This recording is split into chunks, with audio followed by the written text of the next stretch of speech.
सभी को नमस्कार। इस लेक्चर में बिहार के मुख्य सामाजिक मुद्दे या सोशल इशू क्या क्या है उसको मैं डिस्कस कर रहा हूँ। साथ ही साथ जो भी सामाजिक मुद्दे बिहार में हैं उस सामाजिक मुद्दे का क्या प्रभाव पड़ता है हमारे राज्य पे। साथ ही साथ सरकार जो भी सोशल इशू हमारे राज्य में अभी व्याप्त है उसको दूर करने के लिए कौन कौन से प्रयास कर रही है इसको हम देखेंगे। और ये इम्पोर्टेंट टॉपिक है अभी लास्ट 2 लेक्चर में, जिसमें कि फर्स्ट में एक हम बिहार के विकास की क्या बाधाएं हैं, क्या चुनौतियां हैं, सरकार क्या प्रयास करे उसको बताया था।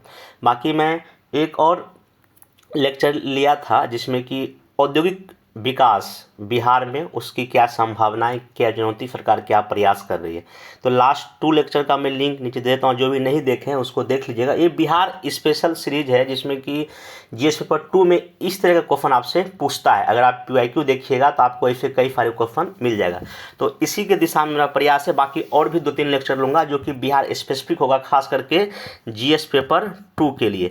इसका PDF मैं अपने टेलीग्राम चैनल पर शेयर कर दूंगा। नीचे टेलीग्राम का लिंक भी दिया गया है, आप वहां पर जाकर इस PDF को डाउनलोड कर सकते हैं। आइए थोड़ा सा इसको हम देखते हैं कि बिहार में कौन कौन से सामाजिक मुद्दे अभी वर्तमान में चल रहे हैं जो कि बिहार के विकास को कहीं ना कहीं उसकी गति को थोड़ा सा क्या कर रहा है, धीमा कर रहा है। आप देखे होंगे कई सारे ऐसे नीति आयोग के रिपोर्ट है जहां बिहार बहुत लास्ट में रहता है, चाहे वो मल्टीपल पॉवर्टी इंडेक्स हो या और भी कई सारे सोशल इंडेक्स में बिहार कहीं ना कहीं नीचे रहता है। तो आखिर उसका ऐसे कई सारे मुद्दे बिहार में हैं, जैसे कि बिहार भारत के सबसे गरीब, सबसे कहीं ना अविकसित राज्य में से एक माना जाता है। यहाँ कई सामाजिक मुद्दों का सामना करना पड़ता है जिनमें शामिल है सबसे पहला है जातिवाद। ठीक ना, अगर आप देखेंगे आज़ादी के बाद से लेके 1950 से लेके अभी 2025 आपका चल रहा है, तो स्टार्टिंग में 1950 से लेके मोटा मोटी 1970 तक जो है ना बिहार के मतलब कि राजनीति में अपर कास्ट का ज़्यादा दबदबा था, या उसको कह सकते हैं चाहे मुख्यमंत्री हो या और भी कोई मंत्री पद, मैक्सिमम अपर कास्ट के लोगों का आपका यहाँ प्रभुत्व दिखाई पड़ेगा। फिर आप देखेंगे बीच में 1970 के बाद 80 में जब OBC अत्यंत पिछड़ा वर्ग का जब हो रहा है उत्थान, और ख़ास करके जब OBC आरक्षण दिया गया तो 1990 के बाद जो है ना बैकवर्ड कास्ट का बिहार में थोड़ा सा दबदबा बढ़ रहा है और बिहार की राजनीति में वो एक कहीं केंद्र बिंदु निकल के सामने आता है। और अभी देखिएगा अभी भी नीतीश कुमार जी के शासनकाल में जाति फैक्टर तो है ही, लेकिन साथ ही साथ उन्होंने एक चीज़ क्या किया है, जाति के साथ में विकास को जो शामिल किया है, या खास करके महिलाओं को जैसे आगे लेके वो चल रहे हैं और महिलाओं के लिए कई स्कीम जो चला रहे हैं, कहीं ना कहीं महिलाएं उनका एक बड़ा वोट बैंक भी बन गई है। तो जातिवाद बिहार की राजनीति में कहीं ना कहीं हमेशा आपको समाया दिखाई पड़ता है। इसलिए BPSC लगभग हर एक ईयर यहाँ से क्वेश्चन पूछता है कि बिहार के भी राजनीति में जाति की क्या भूमिका है। हालांकि मैं जाति को लेकर अलग से लेक्चर लूँगा जिसमें कि डिटेल से बताऊँगा, आफ्टर इंडिपेंडेंस से लेकर अभी तक का एक घटनाक्रम बताऊँगा। तो अभी आप सिंपल ये समझिए कि सोशल इशू में बिहार के सामने सबसे बड़ा एक मुद्दा आपका क्या है, जातिवाद। आप देखिए जातीय जनगणना का चर्चा बिहार सरकार कराया भी, हालांकि उस जातीय जनगणना का अगर यहाँ बेहतर यूज किया जाए तो सरकार ने कई सारे स्कीम भी चलाई, गणना करके जनगणना करके जो बहुत पिछड़ा हुआ परिवार था उनको कई तरह के सरकार प्रोग्राम से वो चीज़ सही है। तो कहने मतलब यह है कि बिहार में जातीय आधारित भेदभाव हिंसा का लंबा इतिहास रहा है। जातिगत भेदभाव से निपटने के लिए कानूनी उपायों के बावजूद यहाँ प्रमुख सामाजिक समस्या बनी हुई है। जातिवाद अक्सर सामाजिक बहिष्कार, आर्थिक प्रभाव और शारीरिक हिंसा के रूप में प्रकट होता है। ठीक है।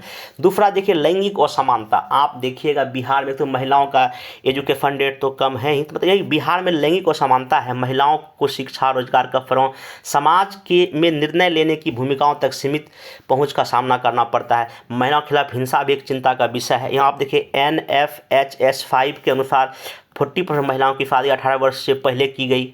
कम उम्र में मां बनने के मामले में बिहार देश के टॉप 5 राज्यों में है। यहाँ 15 से 19 साल के 11% लड़कियां मां बन रही थी। ये देखिए बड़ा एक समस्या है हमारे बिहार का। ऐसे कुछ डेटा फैक्ट अगर इन द केस कभी बिहार स्पेसिफिक निबंध इस तरह का आ जाए तो आप ऐसे बातों को भी यहाँ से ले सकते हैं। जो भी मैं यहाँ कंटेंट आपको प्रोवाइड कर रहा हूँ आप आराम से एग्जाम में यूज करेंगे, एक बेहतर मार्क्स की ओर आप जाएंगे। ठीक है। दूसरा देखिए और शिक्षा। आपको पता है कि बिहार में कम साक्षरता और कई क्षेत्रों में शिक्षा खराब होने के कारण शैक्षिक चुनौतियों का सामना करना पड़ता है। ठीक ना, बुनियादी ढांचों की कमी, शिक्षकों की कमी, स्कूल छोड़ने की दर काफ़ी ज़्यादा है, तो ये कहीं ना कहीं आपका एक चिंता का विषय बना हुआ है। चलिए इसको कुछ डेटा यहाँ दिया हुआ है, आप डेटा फैक्ट कुछ याद रख लीजिएगा। देखिए मेंस में डेटा का इस्तेमाल जहाँ जहाँ आपको लगता है कि नहीं अपने बात को जस्टिफाई करने के लिए आप डेटा का कहीं यूज कर सकते हैं। दूसरा देखिए स्वास्थ्य के क्षेत्र में अगर हम आते हैं तो बिहार में पब्लिक हेल्थ सिस्टम थोड़ा सा उसका सिस्टम सही नहीं है, गुणवत्तापूर्ण स्वास्थ्य सेवाओं तक पहुँच सीमित है। यह विशेष रूप से गरीबों और हाशियों पर रहने वाले लोगों की चुनौती का विषय है। राज्य में कुपोषण संक्रमण का दर भी ज़्यादा है। राष्ट्रीय परिवार स्वास्थ्य सर्वेक्षण 5 में बिहार के 15 से लेकर 49 वर्ष के 63% महिलाएं एनीमिया के शिकार हैं।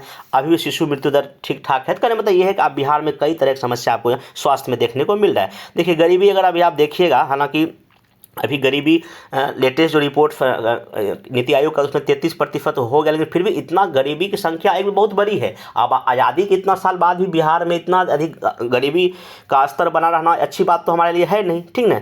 तो ये कहीं ना कहीं एक बड़ा समस्या और एक पिछड़ा राज्य माना जाता है गरीबी को लेकर। आप ये कुछ डेटा डाल दीजिएगा। बेरोजगारी का भी दर लगभग 7-8% बिहार में, ये भी एक समस्या है। भ्रष्टाचार बिहार में एक करप्शन बड़ी व्यापक समस्या है। आप भी देखिएगा कुछ डी ऑफिस के बेड के नीचे गड्डी का मतलब कि नोट का मतलब गड्डी देखा गया। और भी ऐसे कई सारे राजस्व अधिकारी राजस्व कर्मचारी पकड़ाए जाते रहते हैं, डायरेक्ट घूस लेते हुए दरोगा पकड़ाए जाते रहते हैं। कहीं ना कहीं एक बहुत बड़ा मामला है भ्रष्टाचार हमारे बिहार के राज्य के लिए सोशल इशू में। और भी कई तरह सामाजिक मुद्दे जो कि बिहार सामना कर रहे हैं, जिसमें बाल विवाह है, 18 साल से पहले लड़की की शादी कर दिया गया। दहेज की समस्या बहुत बड़ी है। महिलाओं मतलब कि शादी विवाह में दहेज तो बहुत व्यापक पैमाने पे चलता है, ठीक है। महिलाओं के खिलाफ हिंसा, जिसमें कि हिंसा, यौन हिंसा, भावनात्मक शोषण, आर्थिक शोषण किया जाता है।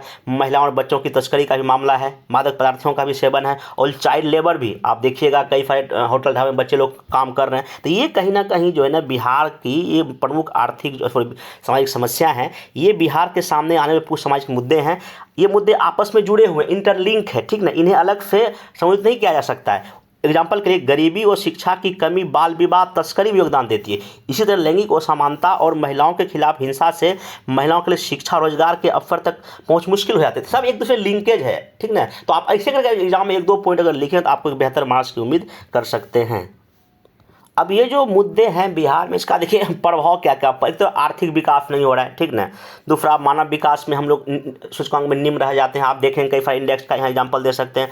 सामाजिक अशांति बनी रहती है। अगर क्वेश्चन ये पूछेगा जो भी सामाजिक मुद्दे या सामाजिक प्रॉब्लम बिहार में मौजूद है उसका क्या प्रभाव, आप ये 3-4 पॉइंट प्रभाव में क्या कर सकते हैं, इसमें दिखा सकते हैं। अब नेक्स्ट इसमें हम लोग आते हैं कि सरकार इस दिशा में क्या प्रयास कर रही है। देखिए पहली बात तो ये है कि सरकार ने 7 निश्चय योजना कार्यक्रम शुरू किया है, जिसमें कि त्वरित गति से समष्टि विकास हासिल करने का बड़ा लक्ष्य है। जिसमें आपको पता है आर्थिक हल युवाओं के बल, ठीक ना, आर्थिक रोजगार, महिलाओं का अधिकार, हर घर बिजली, हर घर जल नल, घर तक पक्की गली नालियाँ, शौचालय का निर्माण और अवसर बढ़े, आगे बढ़े। ये 7 विषय 1 का ये 7 कॉन्सेप्ट है। ये भी कहीं ना कहीं जो भी इसमें सरकार आगे मतलब कार्यक्रम चला रही है वो कहीं ना कहीं जो भी सामाजिक मुद्दे व्याप्त हैं हमारे राज्य में उसको दूर करने का एक प्रयास है, ठीक ना।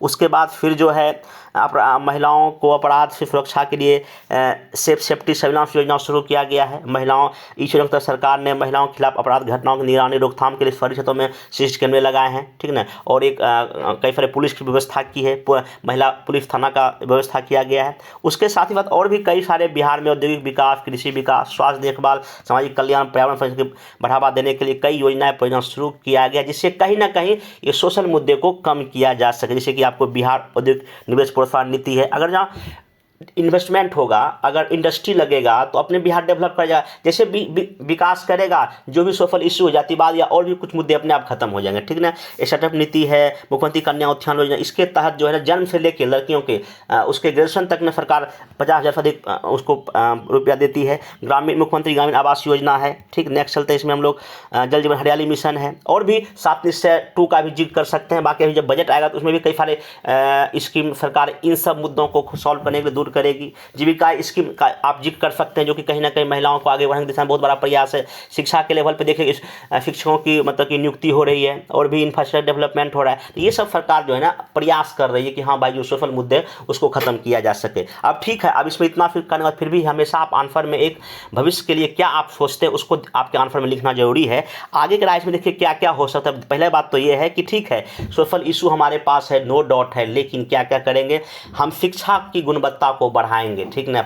सरकारी स्कूलों का इंफ्रास्ट्रक्चर डेवलपमेंट करेंगे, वहाँ अच्छे से स्कूल में शिक्षक रखेंगे, बच्चे को स्कूल भेजेंगे, ऐसे कई तरह के जो भी उसके लिए योजना है उसको हम इम्प्लीमेंट करेंगे। शिक्षा को बढ़ावा देके कई सारे सामाजिक मुद्दे को हम खत्म कर सकते। जैसे अगर मान लीजिए अगर कोई लड़कियां स्कूल जाती है तो ऑब्वियस सी बात है पढ़ेगी लिखेगी तो उसका शादी बहुत बाद में होगा।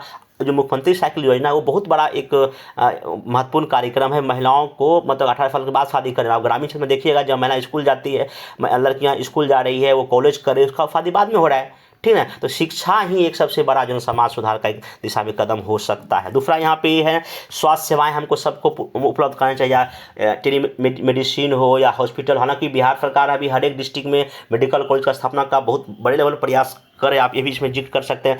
रोजगार सृजन करना पड़ेगा, छोटे इंडस्ट्री लगाना पड़ेगा हमको अलग अलग जगह पे, जिस एरिया में जैसा डिमांड वैसा हमको इंडस्ट्री लगा देंगे। तो ऐसा करके हम जो है ना सामाजिक मुद्दे को खत्म कर सकते हैं। सामाजिक समस्या मतलब कि हम ऐसा काम करें जिसमें महिला पुरुष बच्चे जो भी विकलांग SC ST OBC सभी वर्गों का उत्थान हो। कुछ ऐसा हमको जो है ना सामाजिक समावेशन करना पड़ेगा, तो ये कर सकते हैं। और सबसे बड़ी बात है जो भी बुनियादी ढांचे का विकास, चाहे बिजली हो, सड़क हो, रोड हो, पानी की व्यवस्था हो, इन सब की व्यवस्था हमको त्वरित गति से पूरे राज्य में करना चाहिए। तो आप ऐसे करके ना वे टू फॉरवर्ड में ऐसे 5-6 पॉइंट को क्या करेंगे दिखा देंगे तो आपका आंसर कंप्लीट हो जाएगा। बाकी सुशासन, जन भागीदारी, ये सब कुछ ऐसे मुद्दे हैं जहां पे हमको सरकार को प्रयास करने की क्या है आवश्यकता है। अब निष्कर्ष में यही लिखेंगे कि बिहार के सामाजिक मुद्दे जटिल और चुनौतीपूर्ण है, नो डाउट है, लेकिन वो दुर्गम नहीं है। बिहार सरकार इन मुद्दों के समाधान के लिए कई कदम उठाए हैं और प्रगति के कुछ सबूत भी हैं। हालांकि सतत विकास हासिल करने के लिए और भी बहुत कुछ करने की आवश्यकता है।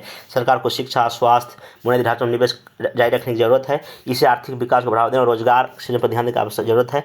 इसके अलावा सरकार को असमानता भेदभाव को कम करने के लिए काम करने की क्या है आवश्यकता है। ऐसे करके देखिए ये जो आपको मैं बताया, अब आप जब कभी एग्जाम हॉल में बैठेंगे तो जितना पॉइंट मैं डिस्कस किया हो ना, आप बस इस पॉइंट को ना फ्लो चार्ट में या डायग्राम में सिर्फ लिख दीजिए। अगर शॉर्ट पूछेगा या लॉन्ग पूछेगा, जैसा आपको क्वेश्चन के अकॉर्डिंग आप इसको फ्रेमिंग कर लीजिएगा, आप आराम से बेहतर मार्क्स की ओर जाएंगे, ठीक है। तो बाकी आगे के लेक्चर में और भी, जैसे कि बिहार में जल प्रबंधन की कुछ समस्या है, बिहार में बाढ़ की कुछ समस्या है, तो जो बिहार स्पेशल जो पेपर 2 में पूछता है वो मैं आगे आने वाले 3-4 लेक्चर आपको कंप्लीट कर दूंगा। इसके पहले 2 लेक्चर लिया गया है, आप उसको जो है एक बार देख सकते हैं। बाकी अभी आज से ही 25 फरवरी से ही 50 दिन का लक्ष्य बैच 70 BPSC मेंस के लिए शुरू किया गया है। इसमें आपका डे बाय डे का प्लान भी आप देख सकते हैं, मैं दे दिया हूँ, टेलीग्राम पे शेयर कर दिया हूँ, जिसमें जिस दिन जो जैसे टॉपिक लिखा उसको इसमें आराम से कराया जा रहा है, ठीक ना। अगर आपको लगता है कि अभी मेंस में कुछ आपको कमी लग रहा है तो आप इस बैच को जो है ना ज्वाइन कर सकते हैं डे बाय डे बेसिस पे, और इस पर आप कॉल करके भी जानकारी ले सकते हैं। अब बाकी मिलेंगे नेक्स्ट वीडियो में। Thank you.